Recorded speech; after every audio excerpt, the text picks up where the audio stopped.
How to sign out of Google account on Android. Hello everybody, welcome back to my channel. This is me Bipin Basnet, and today I'll guide you on how you can sign out or log out of Google account on Android.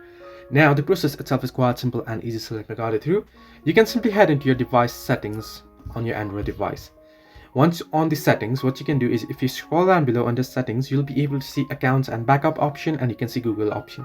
You want to simply head into accounts and backup option, and under account and backup you want to tap on manage accounts option, and here you'll be able to see every single account that is logged in on your device.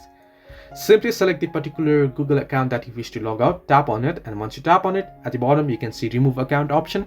Simply tap on remove account and your account will get removed from your device, or you'll get signed out from Google account. So this way you can sign out of Google account on your Android device. Hope this helped you. Do like and subscribe, and do not forget to leave a comment down below if you have any further issues.